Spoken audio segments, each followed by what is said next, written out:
السلام علیکم ورحمۃ اللہ وبرکاتہ۔ بسم اللہ الرحمن الرحیم والحمد للہ رب العالمین والصلاة والسلام علی سید المرسلین وعلی آلہ وصحبہ اجمعین، اما بعد۔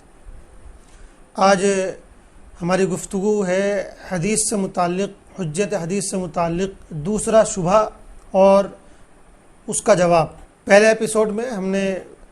حجت حدیث سے متعلق جو معترضین و منکرین کا پہلا شبہ ہے اس پر گفتگو کی تھی۔ آج یہ دوسرا شبہ پیش ہے اور ساتھ میں اس کا جواب بھی۔ منکرین حدیث سے ایک دوسرا اعتراض اور شبہ یہ کرتے ہیں حجت حدیث سے متعلق، ان کا کہنا ہے کہ رسول اللہ صلی اللہ علیہ وسلم بھی ایک بشر تھے، اور جب آپ ایک بشر تھے تو جس طرح بشر کی باتوں میں غلطی کا امکان ہوتا ہے، ایسے ہی آپ کی باتوں میں بھی غلطی کا امکان ہے، اور جب آپ کی باتوں میں غلطی کا امکان ہے تو گویا آپ معصوم نہیں ہیں، اور جب آپ معصوم نہیں ہیں اور آپ کی باتوں میں غلطی کا امکان ہے تو پھر آپ کی باتیں، آپ کے ارشادات جو ہے وہ حجت کیسے ہو سکتے ہیں۔ اور خود حضور پاک علیہ الصلوۃ والسلام نے بھی جو ہے ایک واقعے میں اس بات کو واضح فرمایا کہ آپ سے غلطی ہو سکتی ہے اور آپ بھی ایک عام انسان ہیں۔ اور یہ اس وقت کی بات ہے جب صحابہ اکرام کو آپ نے مشورہ دیا، ان کو حکم دیا کہ وہ تعبیر کرنا چھوڑ دیں، یعنی جو کھجور کے درختوں میں پیوند کاری کرتے تھے کہ نر کھجور کا جو شگوفہ اور کلی ہوتی ہے اس کو مادہ کھجور میں ڈال دیا کرتے تھے، تو یہ جو پیوند کاری ہوتی تھی آپ نے منع فرما دیا کہ بھئی ایسا نہ کیا کرو۔ صحابہ کرام نے چھوڑ دیا ایسا کرنا۔ اگلے سال جو پیداوار ہوئی وہ بہت کم ہوئی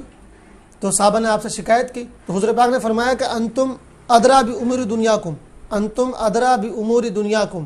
کہ بھئی دنیا کے معاملات تم زیادہ جانتے ہو، لہذا تم جو مناسب سمجھو وہ کرو۔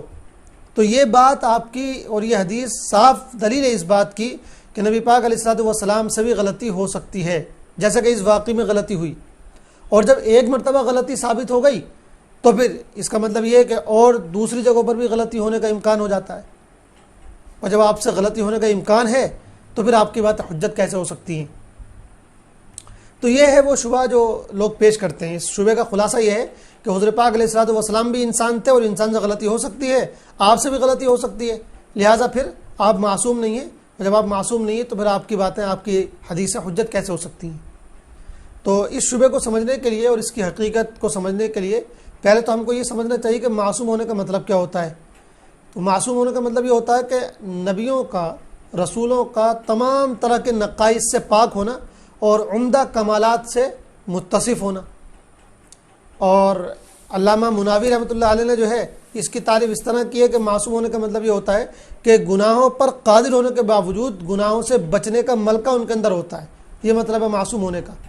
تو خلاصہ یہ معصوم ہونے کا کہ معصوم ہونے سے مراد یہ ہے کہ انبیاء نقائص سے، عیوب سے اور غلط چیزوں سے پاک ہوتے ہیں، محفوظ ہوتے ہیں۔ لیکن سوال یہ ہے کہ کس طرح کی چیزوں سے وہ معصوم ہوتے ہیں، کن گناہوں سے معصوم ہوتے ہیں۔ جہاں تک بڑے گناہوں کی بات ہے تو یہ تو بالکل متفقہ چیز ہے کہ انبیاء سے بڑے گناہ، کبیرہ گناہ سرزد نہیں ہو سکتے۔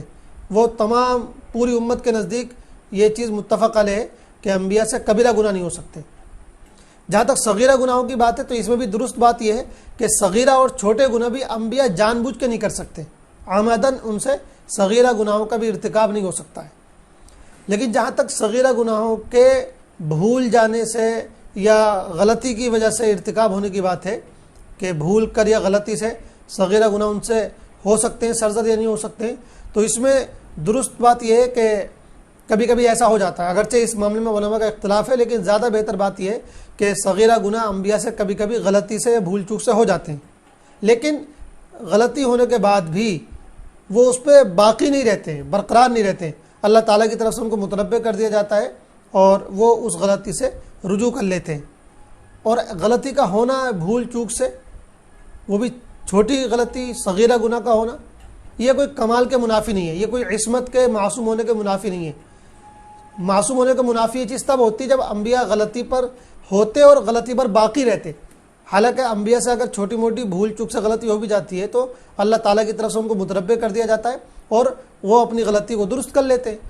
تو یہ چیز جو ہے منافی نہیں ہے کمال کے یا معصوم ہونے کے، بلکہ ایک طریقے سے یہ تو درجہ بڑھاتی ہے یہ چیز، تو اس لیے کہ توبہ کر لینا بندے کا یہ اللہ کی نظر میں اس کے قد کو، اس کے مرتبے کو اور زیادہ بڑھا دیتا ہے۔ بہرحال ایک تیسری چیز یہ ہے کہ انبیاء علیہ الصلوۃ والسلام اجتہاد بھی فرمایا کرتے تھے۔ اجتہاد کا مطلب یہ ہوتا ہے کہ جن چیزوں کا، جن مسئلوں کا حکم صراحت کے ساتھ قرآن میں موجود نہیں تھا حضور پاک علیہ الصلوۃ والسلام ان میں غور کر کے اپنی طرف سے احکام بیان فرمایا کرتے تھے۔ تو یہاں ایک سوال ہی پیدا ہوتا کہ جو آپ کا اجتہاد ہوتا تھا وہ صرف دنیاوی چیزوں کے معاملے میں ہوتا تھا یا شریعت کے معاملے میں بھی آپ اجتہاد فرماتے تھے، دینی امور میں بھی اجتہاد فرماتے تھے؟ اس سلسلے میں علماء کا اختلاف ہے، لیکن دو قول زیادہ مشہور ہیں۔ ایک قول جو ظاہریہ اور بعض اشاعرہ اور معتزلہ کا وہ یہ ہے کہ انبیاء صرف دنیاوی امور میں اجتہاد فرماتے تھے، دینی امور میں اجتہاد نہیں کرتے تھے۔ اس پر انہوں نے قرآن و حدیث سے بعض دلیلیں بھی دی ہیں۔ مثال کے طور پر قرآن کی ایک آیت ہے کہ وَمَا يَنطِقُ عَنِ الْهَوَىٰ إِنْ هُوَ إِلَّا وَحْيٌ يُوحَىٰ، کہ رسول تو صرف وحی کی روشنی میں بات کرتے ہیں۔ تو ظاہر بات ہے جب وہ وحی کی روشنی میں بات کرتے ہیں تو اس کا مطلب یہ ہے کہ تشریعات میں، دینی امور میں وہ اپنی طرف سے اجتہاد نہیں کرتے ہیں۔ ایسی ایک جگہ ہے کہ قُلْ إِنَّمَا أُنذِرُكُم بِالْوَحْيِ، آپ کہہ دیجئے کہ میں تو تمہیں وحی کے ذریعے سے آگاہ کرتا ہوں۔ تو وحی کے ذریعے سے نبی آگاہ کرتے ہیں، اس کا مطلب یہ ہے کہ وہ اپنی طرف سے کسی بھی چیز کا شریعت کے معاملے میں اجتہاد نہیں کرتے۔ اور اس طرح کی بھی آیتیں ہیں۔ بعض حدیثوں سے بھی اس بات کا پتہ چلتا ہے کہ آپ صرف دنیاوی امور میں اجتہاد فرمایا کرتے تھے، تشریعی امور میں اور دینی امور میں آپ اجتہاد نہیں فرمایا کرتے تھے۔ چنانچہ ایک موقع پر آپ سے شراب کے بارے میں پوچھا گیا کہ شراب کا کیا معاملہ ہے، کیا حکم ہے؟ تو آپ نے فرمایا کہ میرے اوپر جو ہے شراب کے سلسلے میں کوئی آیت نازل نہیں فرمائی گئی ہے سوائے اس آیت کے فَمَن يَعْمَلْ مِثْقَالَ ذَرَّةٍ خَيْرًا يَرَهُ وَمَن يَعْمَلْ مِثْقَالَ ذَرَّةٍ شَرًّا يَرَهُ، جو جامع اور بے مثال آیت ہے، بے نظیر آیت ہے۔ تو اس میں کوئی شراب کا واضح حکم نہیں ہے، بلکہ اس میں تو یہ ہے کہ جو کوئی اچھا کرے گا تو اس کو اس کا پھل ملے گا، جو کوئی برا کرے گا ذرا سا بھی تو اس کو اس کا پھل ملے گا۔ تو آپ نے یہ نہیں فرمایا کہ شراب کا حکم کیا ہے، واضح نہیں فرمایا، بلکہ یہ کہہ دیا کہ مجھے اس بارے میں کوئی وحی نہیں کی گئی ہے۔ تو اگر آپ کے لیے اجتہاد کرنا جائز ہوتا تو آپ یہ نہ کہتے، بلکہ آپ فوراً اجتہاد فرماتے اور شراب کا حکم آپ واضح فرما دیتے۔ اسی طریقے سے ایک مرتبہ حضرت سعد بن ربیع کی اہلیہ اپنی دو بیٹیوں کو لے کر آئیں جو حضرت سعد سے پیدا ہوئی تھی، اور حضور پاک کے پاس آئیں اور شکایت کی کہ ان بچیوں کے چچا نے جو ہے ان کی میراث لے لی ہے۔ تو حضور پاک نے فرمایا کہ اللہ تعالیٰ اس سلسلے میں کوئی نہ کوئی فیصلہ نازل فرمائیں گے۔ پھر وہ میراث کی آیت نازل ہوئی تو آپ نے ان کے چچا کو پیغام بھیجا اور کہا کہ بھائی سعد کی دونوں بیٹیوں کو 2 ثلث دے دو میراث کے اندر، ٹھیک ہے، اور ان کی والدہ کو جو ہے 8واں حصہ دے دو، جو بچے گا وہ تمہارا ہوگا۔ تو مطلب یہ ہے کہ آپ نے اجتہاد نہیں فرمایا بلکہ وحی کا انتظار فرمایا۔ اگر آپ کے لیے اجتہاد صحیح ہوتا تو آپ اس موقع پر بھی اجتہاد فرماتے۔ بہرحال اس طرح کی اور بھی دلیلیں ہیں جن سے یہ لوگ یہ کہتے ہیں، ان سے یہ پتہ چلتا ہے کہ حضور پاک علیہ الصلوۃ والسلام صرف دنیاوی چیزوں میں تو اجتہاد فرمایا کرتے تھے، تشریعی امور میں اور دینی امور میں آپ اجتہاد نہیں فرماتے تھے بلکہ وحی کا انتظار کرتے تھے۔ وحی آ جاتی تھی تو آپ جواب دے دیا کرتے تھے۔ لیکن زیادہ تر علماء کی رائے ہے، اور جمہور ائمہ اور اس میں فقہاء اربعہ بھی شامل ہے، ان حضرات کی رائے یہ ہے کہ حضور پاک علیہ السلام جس طرح دنیاوی امور میں اجتہاد فرمایا کرتے تھے اسی طرح آپ دینی امور کے اندر بھی اجتہاد فرمایا کرتے تھے۔ قرآن میں بہت سی آیتیں جن سے یہ ثابت ہوتا ہے۔ مثال کے طور پر ایک آیت ہے عفا اللہ عنک لما اذنت لهم حتى يتبين لك الذين صدقوا وتعلم الكاذبين، اس میں یہ ہے کہ منافقین آپ سے جو ہے جنگ میں نہ جانے کی اجازت مانگتے تھے تو آپ ان کو اجازت دے دیا کرتے تھے، تو اللہ تعالیٰ نے اس پر آپ کو عتاب فرمایا کہ آپ نے کیوں اجازت دے دی۔ تو پتہ ہی چلا کہ آپ نے جو اجازت دی تھی وہ اللہ کی وحی کی روشنی میں نہیں دی تھی بلکہ اپنے اجتہاد سے آپ نے ان کو اجازت دی تھی۔ تو اللہ تعالیٰ نے کہا کہ بھئی آپ کو اجازت نہیں دینا چاہیے تھا۔ تو اس سے ہی تو پتہ چلا کہ آپ نے اجتہاد فرمایا، آپ نے خود یہ فیصلہ کیا اور آپ نے ان کو اپنی طرف سے اجازت دے دی، تو گویا آپ اجتہاد فرمایا کرتے تھے۔ اسی طریقے سے جو ہے آپ نے بدر کے قیدیوں سے فدیہ لے لیا تھا، تو یہ بھی آپ نے اپنے اجتہاد سے لیا تھا۔ بعد میں قرآن میں آیت نازل ہو گئی اور کہا گیا کہ آپ کو فدیہ نہیں لینا چاہیے تھا، لیکن اس سے اتنا تو ثابت ہوا کہ آپ نے اجتہاد فرمایا، اور قرآن نے یہ نہیں کہا کہ آپ کو اجتہاد ہی نہیں کرنا چاہیے تھا، اللہ تعالیٰ نے یہ نہیں فرمایا، بلکہ جو آپ کی غلطی ہوئی آپ سے قرآن نے اس کی اصلاح کر دی۔ ایسے ہی آپ نے جو ہے عبداللہ ابن ابی کی نماز جنازہ پڑھی اپنے اجتہاد سے، تو قرآن میں اس میں بھی حکم نازل ہو گیا کہ آپ کو نہیں پڑھنی چاہیے تھی، اور کہا کہ آگے نہ پڑھیے گا کسی منافق کی نماز جنازہ۔ تو یہاں بھی آپ نے اپنے اجتہاد سے ایسا کیا، تو پتہ ہی چلا کہ آپ اجتہاد فرمایا کرتے تھے ضرور بہت سارے شرعی معاملوں میں بھی، اور اپنی رائے دیا کرتے تھے۔ بعد میں اگر اس میں غلطی ہوتی تھی تو اللہ تعالیٰ کی طرف سے اصلاح کر دی جاتی تھی، لیکن اس سے کوئی انکار نہیں کر سکتا کہ آپ نے شرعی معاملات میں بھی اجتہاد فرمایا ہے۔ قرآن کی آیتیں صاف بتا رہی ہیں۔ بعض حدیثوں میں بھی اس طرح کی چیزیں آئی ہیں، جیسے ایک مرتبہ حج کے موقع کی بات ہے کہ آپ نے صحابہ کو کہا کہ بھائی جو ہے تم لوگ حلال ہو جاؤ، احرام کھول دو عمرہ کر کے، اور صاحب آپ نے چونکہ جو ہے آپ اپنے ساتھ ہدی کے جانور لے کر آئے تھے، تو آپ نے فرمایا کہ بھائی جو ہدی کے جانور لے کر آئے وہ حلال نہ ہو۔ تو جن صحابہ کے پاس ہدی کے جانور نہیں تھے آپ نے ان کو حکم دیا کہ تم حلال ہو جاؤ عمرہ کر کے۔ تو ان کو تھوڑا سا یہ ہوا کہ آپ خود تو حلال نہیں ہو رہے ہیں اور جو ہے ہم کو حلال کرنے کا حکم دے رہے ہیں. تو آپ نے فرمایا کہ اگر مجھے جو چیز اب پتہ چلی ہے پہلے سے معلوم ہوتی تو میں اپنے ساتھ جو ہے ہدی کے جانور نہ لے کر آتا, پھر میں تمہاری طرح حلال ہو جاتا, لیکن چونکہ میرے پاس ہدی کے جانور ہیں اس لیے میں حلال نہیں ہو سکتا ہوں, میں احرام نہیں کھول سکتا ہوں. تو اس سے ہی پتہ چلا کہ آپ جو ہدی کے جانور لے کر آئے تھے یہ آپ کا اجتہاد تھا, اس لیے تو آپ ہدی کے جانور لے کر آئے تھے. اور اس طرح کی چیزیں ملتی ہیں ہم کو جن سے ہی پتہ چلتا ہے کہ حضرت پاک علیہ الصلوۃ والسلام اجتہاد فرمایا کرتے تھے. جہاں تک ان دلائل کی بات ہے جو ان حضرات نے پیش کیے جو کہتے ہیں کہ آپ شرعی معاملات میں اجتہاد نہیں فرمایا کرتے تھے, جیسے کہ شراب کا انہوں نے مسئلہ پیش کیا اور اس طرح کے مسئلے پیش کیے, حضرت سعد بن ربیع کی اہلیہ کا معاملہ پیش کیا. تو اس کا جواب یہ ہے کہ حضرت پاک علیہ الصلوۃ والسلام اجتہاد جو ہے فوراً نہیں فرماتے تھے کہ جیسے آپ سے کوئی مسئلہ پوچھا جائے اور آپ فوراً اجتہاد فرما لیں, نہیں, پہلے آپ وحی کا انتظار کرتے تھے, جب وحی نہیں آتی تھی تو آپ پھر اجتہاد فرمایا کرتے تھے. اور یہ جو مسئلے پیش کیے گئے حضرت سعد بن ربیع کا یا شراب کے معاملے میں جو مسئلہ پوچھا گیا تھا, تو یہ دراصل اس وقت کی بات ہے جب آپ وحی کا انتظار کر رہے تھے, جب آپ کو لگا کہ بھائی وحی نہیں آئے گی تو پھر آپ نے جواب دیا, تو پہلے آپ انتظار فرمایا کرتے تھے. لہذا جو مثالیں پیش کی گئی ہیں کہ آپ نے اجتہاد نہیں فرمایا, تو دراصل یہ اس دورانیے کی مثالیں ہیں جس دورانیے میں جس وقفے میں آپ وحی کا انتظار فرما رہے تھے. اور جہاں تک ان دلیلوں کی بات ہے جو ان حضرات نے پیش کی جو یہ کہتے ہیں کہ حضرت پاک علیہ الصلوۃ والسلام دینی امور میں اجتہاد نہیں فرماتے تھے, تو جو مثالیں پیش کی گئی ہیں اس سلسلے میں دراصل وہ اس وقفے کی ہیں جس وقفے میں آپ وحی کا انتظار کرتے تھے. اس لیے کہ حقیقت یہ تھی کہ جب آپ سے کوئی سوال پوچھا جاتا تھا, کوئی مسئلہ آپ کے پاس آتا تھا, تو آپ فوراً اجتہاد نہیں فرماتے تھے بلکہ آپ پہلے وحی کا انتظار کرتے تھے. جب وحی نہیں آتی تھی تب آپ اپنے اجتہاد کے مطابق جواب دیا کرتے تھے. تو جو مثالیں پیش کی گئی ہیں, شراب کا جو سوال پوچھا گیا, حضرت سعد بن ربیع کی اہلیہ کا جو مقدمہ تھا, یہ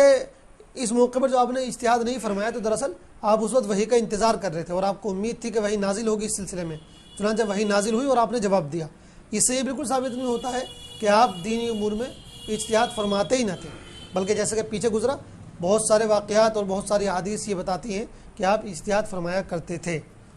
لہذا ان دونوں قولوں میں راجح قول یہی ہے کہ آپ اجتہاد فرمایا کرتے تھے, اور اگر آپ کا اجتہاد درست ہوتا تھا تو کوئی مسئلہ نہیں تھا, لیکن اگر آپ سے اس اجتہاد میں غلطی ہو جاتی تھی تو اللہ تعالیٰ کی طرف سے اس کی اصلاح کر دی جاتی تھی, اور پھر مسلمان اسی اصلاح شدہ حکم کی پیروی کرتے تھے. جو پہلے آپ نے بات بتائی ہوتی تھی اس کی پیروی نہیں کرتے تھے. اس کا فائدہ یہ ہے, اس کا نتیجہ یہ ہے کہ امت میں جو آپ کی باتیں رائج ہوئی, جو آپ کی حدیثیں پھیلی اور شائع ہوئیں, وہ اللہ رب العزت کی جانب سے اصلاح کے بعد جو احکام تھے ان احکام کی صورت میں رائج ہوئی. کوئی بھی آپ کی ایسی بات رائج نہیں ہوئی جو اللہ تعالیٰ نے جس کو غلط قرار دے دیا. اس اعتبار سے یہ کہا جائے گا کہ آپ کی جو بھی احادیث ہیں, آپ کی جو بھی ارشادات ہیں, وہ بالکل درست ہیں اور ان میں کوئی بھی ایسی بات نہیں ہے جو غلط ہو. جو غلطیاں آپ سے ہوئیں, بعض غلطیاں اللہ تعالیٰ نے ان کی اصلاح کر دی, لہذا اصلاح ہونے کے بعد پھر وہ غلطی باقی نہیں رہی. جہاں تک خاص اس واقعے کا تعلق ہے جو تعبیر نقل کا واقعہ ہے, یعنی کھجوروں کے درختوں کی پیوند کاری کا جو معاملہ ہے, تو اس میں جو حضرت پاک علیہ الصلوۃ والسلام سے خطا ہوئی, تو اس کو بنیاد بنا کر آپ کی دیگر تمام احادیث پر نشانہ سادھنا اور اعتراض کرنا یہ انتہائی کم علمی اور یعنی جہالت کی بات ہے. یہ ایک واقعہ جس کا تعلق دنیاوی تجربوں سے ہے, یہ ایک دنیاوی امور سے متعلق چیز ہے, کیونکہ آپ علیہ الصلوۃ والسلام کسان تو تھے نہیں, آپ کاشتکار تو تھے نہیں,